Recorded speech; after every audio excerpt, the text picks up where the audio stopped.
وبركاته.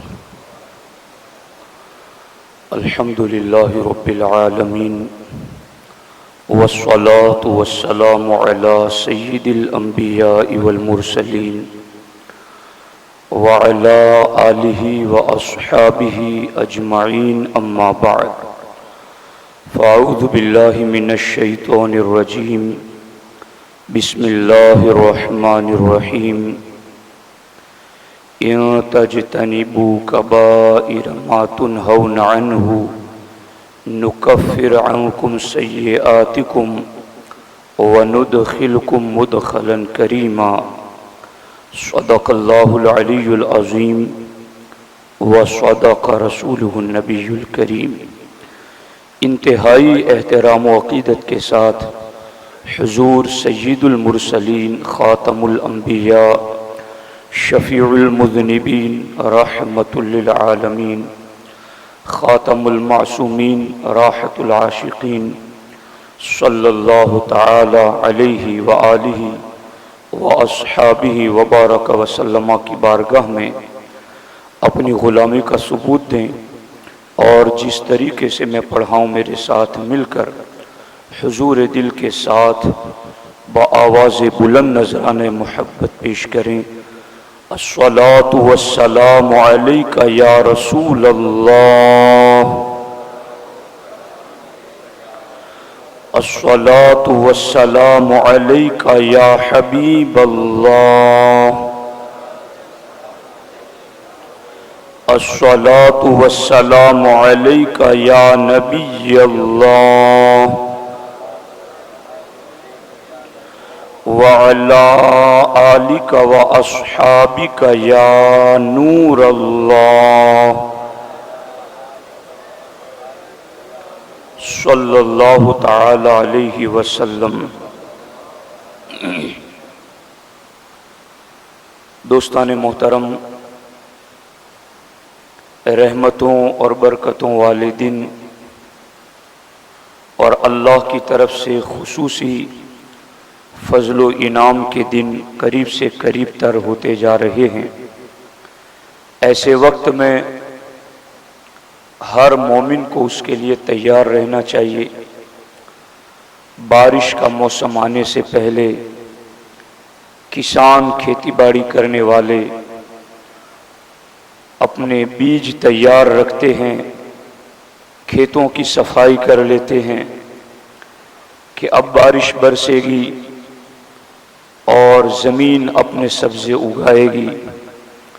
تو بلا شبہ رجب المرجب، شعبان المعظم اور رمضان کریم، یہ تینوں مہینے اللہ کی بارگاہ سے اترنے والی خاص رحمت کی بارش کے مہینے ہیں، جس میں مومن کے دلوں کی کھیتیاں شاداب ہوتی ہیں، اور اس میں ایمان اور عمل کے پھل پھول کھلنا شروع ہو جاتے ہیں.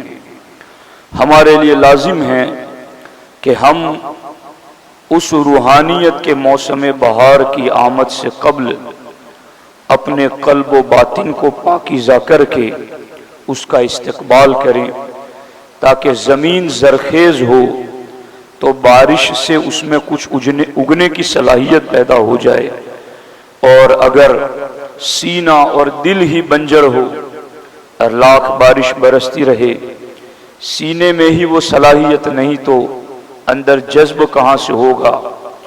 آگے رحمت اور روحانیت کے پھل پھول کیسے کھلیں گے؟ اس لیے میں آج کی جمعۃ المبارکہ میں چند خصوصی باتوں کی طرف آپ کی توجہ دلانا چاہتا ہوں.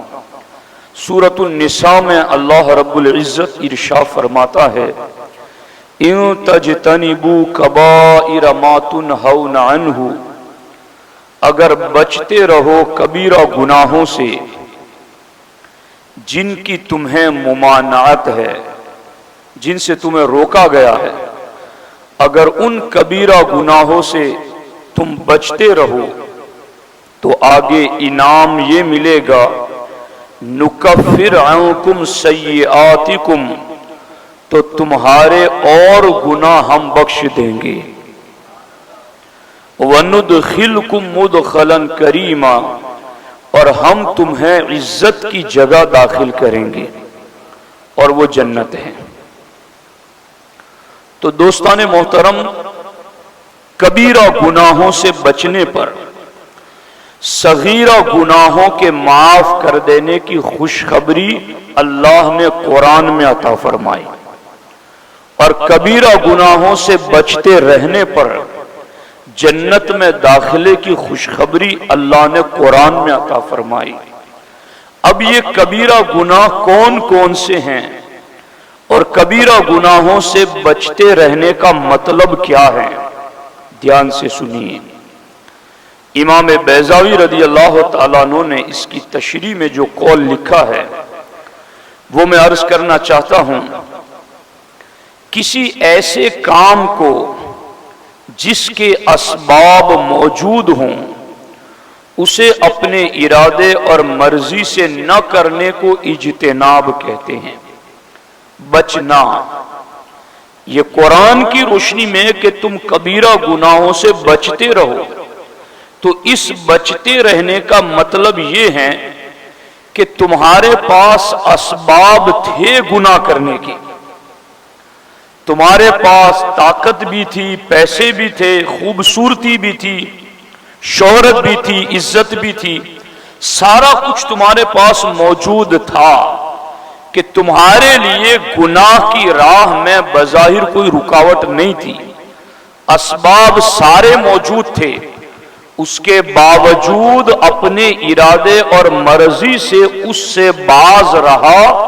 قرآن کی زبان میں اس کو گناہ سے اجتناب یعنی بچتے رہنا کہا گیا، کہ ہے صلاحیت، طاقت ہے گناہ کرنے کی، اسباب ہے گناہ کرنے کے، اس کے باوجود بھی کنٹرول کیا، اس کے باوجود بھی اپنے آپ کو روکے رکھا، تو قرآن کہتا ہے یہ عمل ہو گیا تجتنبوا کبائر پر، کہ تم طاقت کے باوجود، اسباب کے باوجود بھی اپنے نفس پر، اپنے آپ پر کنٹرول کر کے اس سے بچتے رہے۔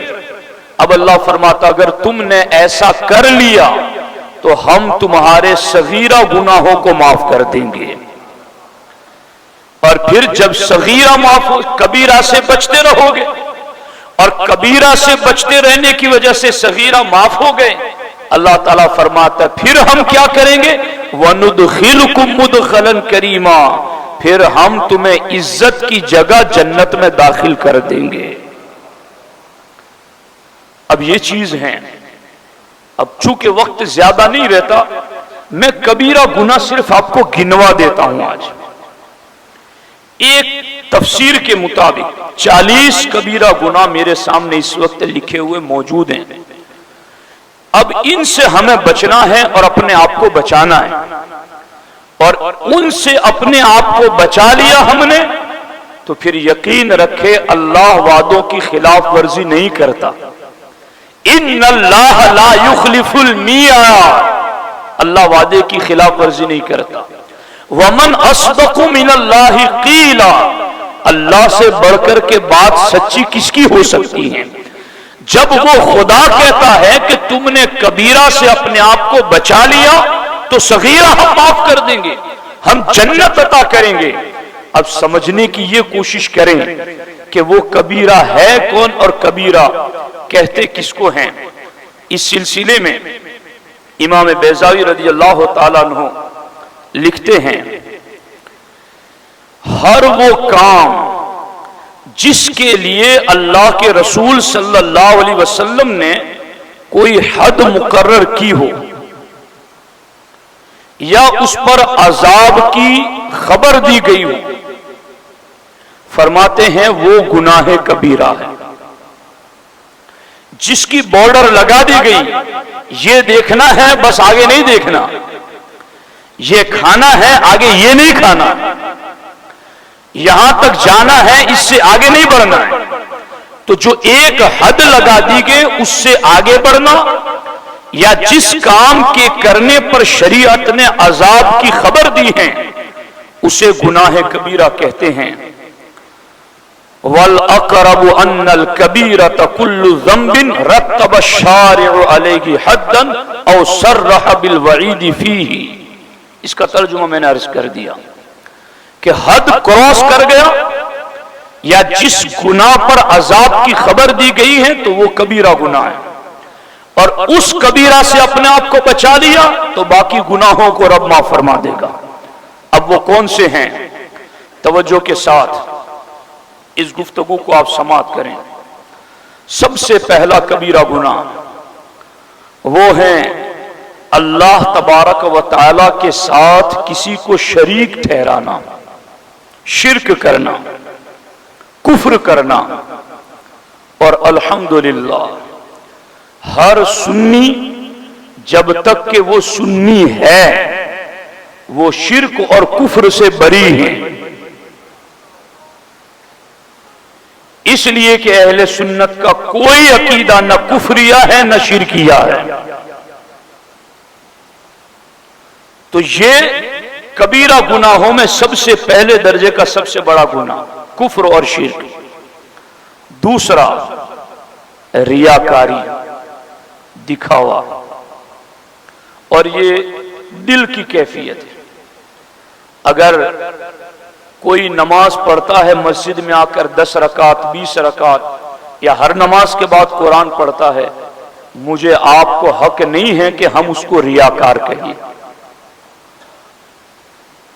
یہ دل کی کیفیت کا معاملہ ہے، وہ اس کا اور اس کے رب کا معاملہ ہے. ہاں اس عمل کرنے والے کو خود سوچنا چاہیے کہ میری حالت کیا ہے، کہ میں اوروں کو دکھانے کے لیے کر رہا ہوں یا رب کی رضا کے لیے کر رہا ہوں. اگر کوئی مسجد میں مدرسے میں پیسے دے کر نام بلواتا ہے تو مجھے اور آپ کو اجازت نہیں کہ ہم اس کے بارے میں بدگمانی کریں کہ یہ ریاکاری کر رہا ہے. ہو سکتا ہے یہ اوروں کو رغبت دلانے کے لیے نام لے رہا ہو سکتا ہے کہ یہ اپنے مرحوموں کی بخشش کے لیے نام لے رہا ہو. تو ریاکاری یہ بھی گناہ کبیرہ ہے. تیسرا کینہ رکھنا ایمان والوں کا، یہ بھی گناہ کبیرہ ہے. چوتھا حسد کرنا. اللہ اکبر. تکبر، گھمنڈ کرنا، یہ بھی گناہ کبیرہ ہے. خود پسندی میں مبتلا ہونا، عجب میں مبتلا ہونا. ہم چوں دیگرے نیست، جیسا میں ہوں ویسا تو کوئی ہے ہی نہیں، اسے بھی گناہ کبیرہ کی فہرست میں لکھا گیا. تکبر کی وجہ سے مخلوق کو حقیر جاننا، یہ میں اس لیے گنوا رہا ہوں تاکہ میں اور آپ سب مل کر کے ان کبیرہ گناہوں سے اپنے آپ کو بچائیں تاکہ رب ہمارے صغیرہ معاف کر دے. اور موسم بہار آ رہا ہے تو ہم اپنے آپ کو تیار کر لیں. بدگمانی کرنا، دھوکہ دینا، لالچ، حرص، تنگ دستی کی وجہ سے غریبوں کا مذاق اڑانا، تقدیر پر ناراض ہونا، گناہ پر خوش ہونا، گناہ کو بار بار کرنا، نیکی کرنے پر تعریف کا طلبگار ہونا، حیض والی عورت سے صحبت کرنا، جان بوجھ کر نماز چھوڑ دینا، صف کو سیدھا نہ کرنا، نماز میں امام سے آگے بڑھ جانا. ابھی امام نے رکوع نہیں کیا، یہ چلے گئے رکوع میں. ابھی امام کھڑے نہیں ہوئے، یہ کھڑے بھی ہو گئے، سجدے میں بھی چلے گئے. زکوٰۃ ادا نہ کرنا، رمضان کا کوئی روزہ چھوڑ دینا، قدرت کے باوجود حج نہ کرنا، ریشمی لباس پہننا، مرد اور عورت کا ایک دوسرے سے مشابہت اختیار کرنا، مرد عورتوں کی طرح بننے کی کوشش اور عورت مرد کی طرح بننے کی کوشش. جس کو کان میں بالیاں ڈالنی ہے وہ نہیں ڈال رہی ہے، اور جسے نہیں ڈالنی ہے وہ ڈال رہا ہے.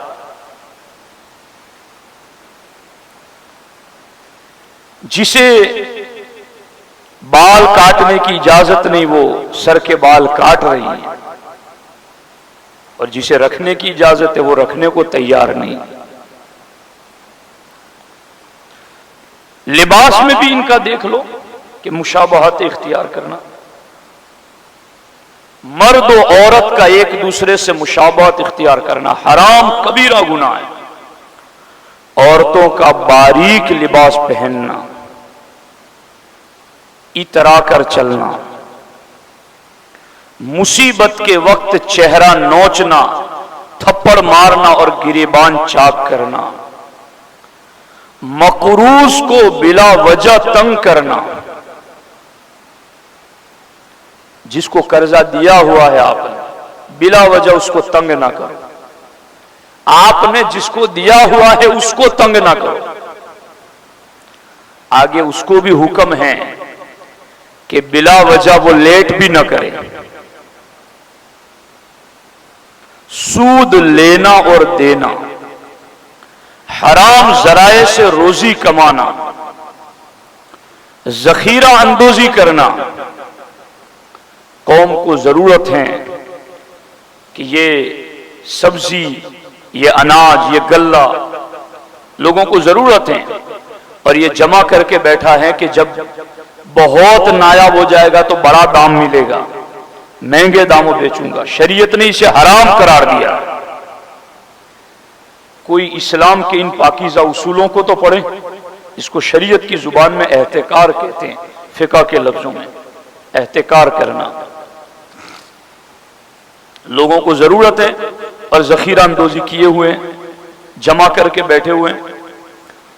اللہ اکبر، اللہ اکبر، اللہ اکبر. شراب بنانا، پینا اور بیچنا تینوں حرام اور کبیرہ گناہ. ناپ تول میں کمی کرنا، یتیم کا مال کھانا، گناہ کے کام میں مال خرچ کرنا، مشترکہ کاروبار میں ایک شریک کا دوسرے سے خیانت کرنا، غیر کے مال پر ظلماً قابض ہو جانا، اجرت دینے میں تاخیر کرنا، محنتانہ دینے میں تاخیر کرنا، اور امانت میں خیانت کرنا. یہ کل 40 کبیرہ گناہ میں نے آپ کو گنوا دیے. میں بھی کوشش کروں، آپ بھی کوشش کریں. جو بچ رہے ہیں اللہ ہمیشہ انہیں بچائے اور اسی پر استقامت نصیب کریں. لیکن اگر ہم میں سے کوئی شخص ان کبیرہ گناہوں میں مبتلا ہیں تو اللہ کی بارگاہ میں رجوع کریں، اللہ کی بارگاہ میں توبہ کریں. رب کی رحمت کے دروازے ہر دم کھلے ہوئے ہیں. دنیا کا مجرم جس کا جرم کرتا ہے اس سے بھاگتا ہے. رب وہ غفار و رحمان ہے، مجرموں کو خود بخشنے کے لیے بلا رہا ہے. آ جاؤ، میں تمہیں بخشنے کے لیے تیار ہوں. بلکہ جب بندہ معافی طلب کرتا ہے تو رب فرشتوں سے کہتا ہے یہ بندہ مانتا ہے کہ اس کا کوئی مالک تو ہے جس کو وہ پکار رہا ہے. رب کی رحمت اور کرم کو مزید جوش آتا ہے، اور رب صرف گناہ کو معاف ہی نہیں کرتا بلکہ ان گناہوں کو نیکیوں میں تبدیل فرما دیتا ہے. دوستان محترم، کہیں ایسا نہ ہو کہ وہ موسم بہار آئے گزر جائے اور ہم نے نہ زمین کو تیار رکھا، نہ بیج تیار کیا، نہ موسم بہار میں بیج ڈالا، نہ زمین تیار کی.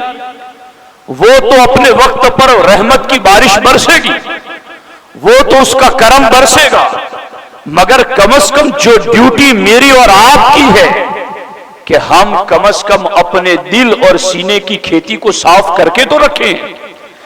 اس کے اوپر جو خش و خاشاک اور کانٹے گناہوں کے لگے ہوئے ہیں انہیں صاف تو کر دیں۔ اگر یہ دل اور سینے اور باطن کی کھیتی اس موسم بہار کی آمد سے پہلے توبہ کے پانی سے صاف کر دی گئی تو انشاءاللہ وہ رحم و کرم برسے گا کہ ایمان بھی تازہ ہوگا، عمل بھی تازہ ہوگا، اور مومن کی زندگی کی کھیتی ہریالی، خوشحال اور شاداب ہو جائے گی۔ اس لیے ساتھیو، یہ کبیرہ گناہ ہیں، ان گناہوں سے اپنے آپ کو بچاؤ۔ بد نگاہی، بد نظری، زناکاری، بے حیائی، حرام خوری، بہت ساری بلائیں تو ایسی ہیں جو صبح سے شام تک لوگ اس میں مبتلا ہیں، اور لوگوں کو احساس بھی نہیں ہو رہا ہے کہ ہم گناہ کر رہے ہیں۔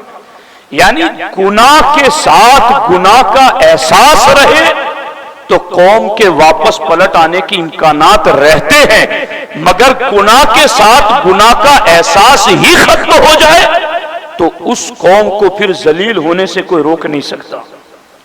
چونکہ احساس ہوتا تو یہ توبہ کر لیتے، احساس ہوتا تو یہ پلٹ آتے۔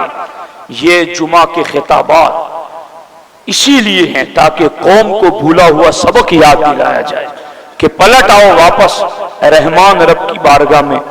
بہت سے آج ایسے ہیں جن کے چہرے ہم نہیں دیکھ رہے ہیں، وہ قبروں میں ہیں، اور روزانہ ملک الموت قبرستان میں دن میں 5 مرتبہ اعلان کرتے ہیں، اے قبر والو تمہیں کس چیز پر رشک آ رہا ہے؟